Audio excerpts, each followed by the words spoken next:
I've got some big Chargers news to talk through.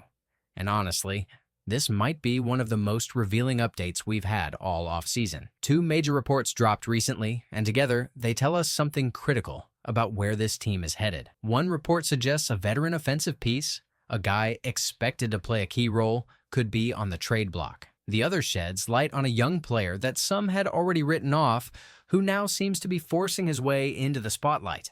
And we're not talking about depth players here, we're talking about key positions, running back and wide receiver. These are the guys who could make or break the Chargers offense this season. What's up, Chargers fans? Welcome to the NFL Playbook Chargers. If you're new here, don't forget to hit that subscribe button. This channel is all about breaking down everything you need to know about the Bolts. A recent article on SI.com put something on the table that's got people talking. There's a real possibility the Chargers could trade Najee Harris mid-season. Yeah, the same Najee Harris they just brought in during free agency. A veteran back with a strong resume, multiple 1,000-yard seasons, and playoff experience. But here's the thing. The move made sense at the time, especially after it looked like J.K. Dobbins wasn't returning. They needed insurance. But now, Dobbins has signed with the Broncos, and the Chargers have completely restructured the running back room. They spent a first-round pick on Omarion Hampton, who's not just talented, he's expected to be a real contributor from day one. And then they scooped up Raheem Rocket Sanders as an undrafted free agent. Normally, I'd say don't get caught up in the UDFA hype. It almost never pans out, but Sanders is different. He looks like he belongs. His physicality, his instincts, his fit in this offense, it all lines up. So now you've got three backs who all bring something different. Harris is the vet. Hampton is the investment. Rocket is the wild card with serious upside. That's not just a crowded backfield, it's a competitive one. And let's not forget Kamani Vidal either. He's not just a camp body. He's another young runner who could push for carries if things break right. So where does that leave Harris? Well, according to the report, if Hampton and Sanders start outperforming him, and that includes more than just rushing yards, we're talking blocking, special teams, energy, the Chargers could entertain the idea of trading Harris sometime during the season. It's not a prediction, it's a possibility. And it all depends on how this group performs in those first 6 to 8 games. Now, let's look at this through a critical lens. Harris has rushed for over 1,000 yards in each of his first 4 seasons. That's consistency, that's volume, that's durability. But he's also averaged just 3.9 yards per carry, and that matters.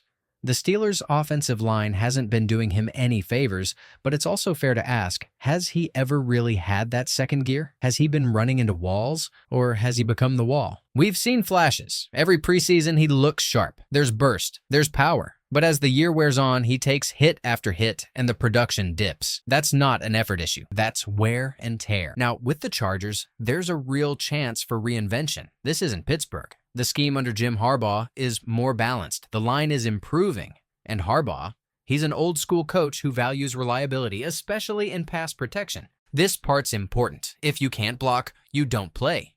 Harbaugh has said it. He's shown it. He's coached it at every level. So as much as we want Hampton and Sanders to break out and take over, if they can't keep Justin Herbert protected on third down, they're not getting those critical snaps. That's where Harris still holds value. And you've got to ask yourself, even if you did trade him, what are you really getting? A 27-year-old back on a 1-year deal isn't pulling in a second-round pick. You're lucky to get a 5th. More likely, a 6th-rounder, maybe conditional. And is that worth giving up your most experienced back? Especially on a team trying to compete right now? I don't think so. In fact, I'd argue this. The more likely outcome is a split backfield all season long. Harris takes the early down work, mentors Hampton, blocks on third down, and lets the younger guys ramp up at the right pace. And if Sanders becomes what people think he can be, you've got an ideal 3-man rotation. And let's just say worst case scenario, Harris does hit that wall. He loses a step. Doesn't look like himself. At that point, no team is trading for him anyway. He finishes the year as depth and walks next offseason. That's the floor. But I'm not sure we're going to see that. The more likely story is Harris having his most efficient year yet. Not his highest yardage total, but more yards per touch, fewer carries, and better support. Okay, now moving to the second big news. Let's go back in time for a second. After the 2023 season, a lot of people had given up on Quentin Johnston.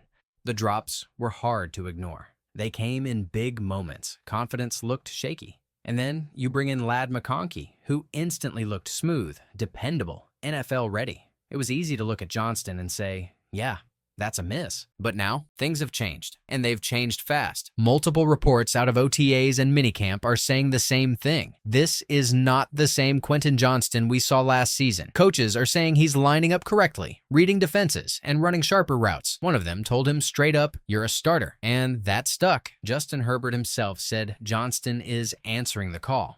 Teammates are saying he's hosting workouts, building chemistry, and stepping up as a leader. Reporters are seeing improved technique and consistent hands. Even fans, some of the most critical voices online, are starting to say, yeah, he looks different. That kind of transformation doesn't just happen by accident. He's 23. He's hungry. He's been grinding. And it's starting to show. And when you go back and look at the numbers, it's not like he was completely invisible last year. He finished with 93 receptions and 10 touchdowns across 2 seasons. It shows you what the ceiling looks like when things click. There was also a stat floating around showing that only a few first-round receivers in recent years had more targets in their second season than Johnston. Translation? The team isn't giving up on him. They're investing in him. They're giving him reps. And now, it looks like it's finally paying off. You look at the full picture.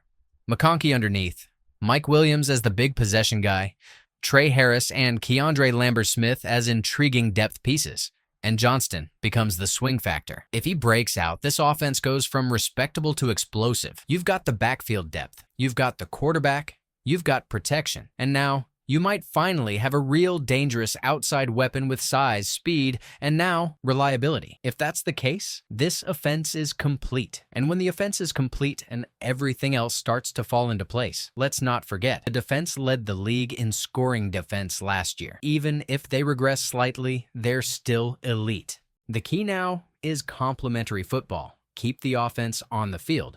Protect Herbert, run the ball, create a balance. That's how this team wins. The schedule sets up for it too. The early divisional games, tone setters. Then you hit that 6-game stretch in the middle of the season that's totally winnable. Just like last year, there's a window to go 5-1, maybe 4-2, and come out with a real shot at the division. And here's what's different now. The division is actually worth winning. The Chiefs are still the Chiefs, but they've got their own offensive issues. The Broncos finally have stability. Even the Raiders, as dysfunctional as they've been, have improved coaching and are starting to get their quarterback situation figured out. These aren't freebies anymore. These are real games, real stakes. And if you win the division, you get a home playoff game. That's the goal. That's the bar. And with this roster, it's possible. So here's the final thought. If Najee Harris holds steady and provides consistency early on, and Quentin Johnston takes that next step like everyone in the building seems to think he will, then this Chargers team becomes a real problem for the rest of the AFC. And if one of those things doesn't happen, they still have depth. They've got time. They've got options. But the ceiling? It all depends on these two guys. One returning with something to prove, and one trying to show he's still got gas in the tank. Let me know what you think.